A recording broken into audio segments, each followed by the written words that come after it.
Formations like these require long hours of intensive drilling and careful judgment. When the troop goes around the corner, the riders on the outside of the turn have to adjust their speed to keep even with the riders on the inside.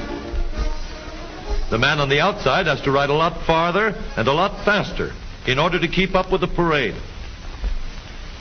The outside wheels must spin faster than the wheels on the inside because they have a greater distance to travel in the same length of time.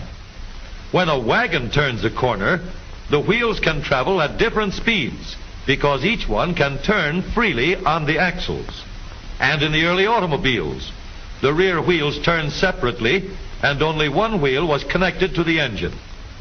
But when only one wheel was driven by the engine, it had to do all the work, and it couldn't get a good enough grip on the road to do its job properly.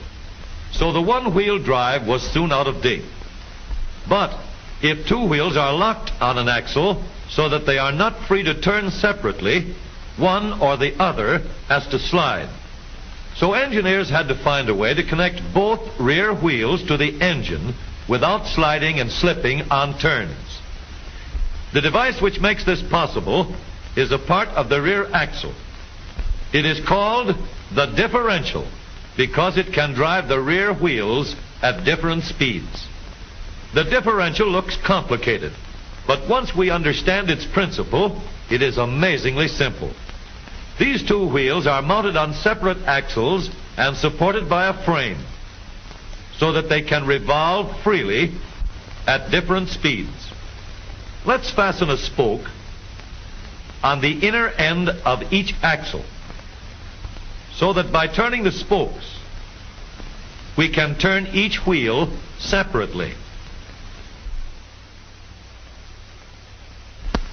With a bar or crosspiece, we can turn both wheels in the same direction at the same rate of speed.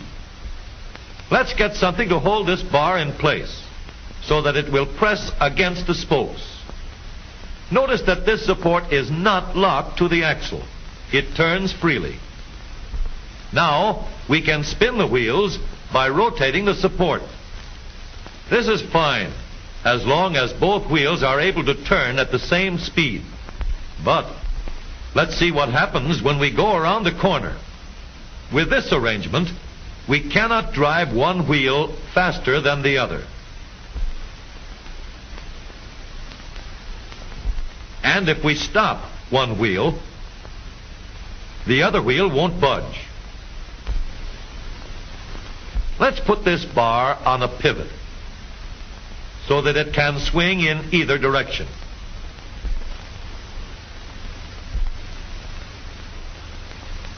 Now, the bar can still turn both wheels at the same speed.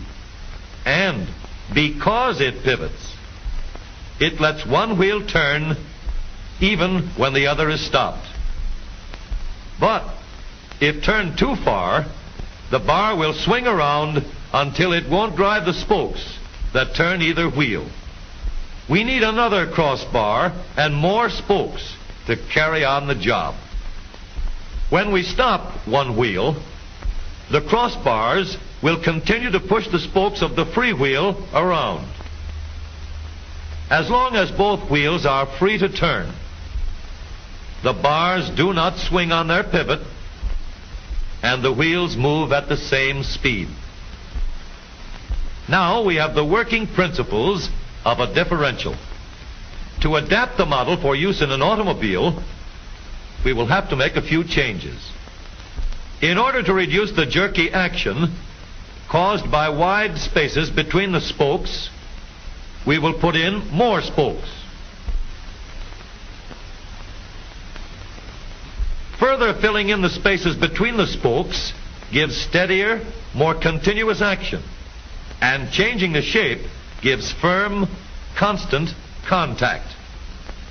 Now we can make the gears thicker and stronger, and we have differential gears. The edges are cut so that they will fit together more smoothly and silently. And another gear is added to share the work of driving the axles. The principle is the same. In order to turn the support and drive the wheels, we can fasten a large gear here, connected by a smaller gear to a source of power.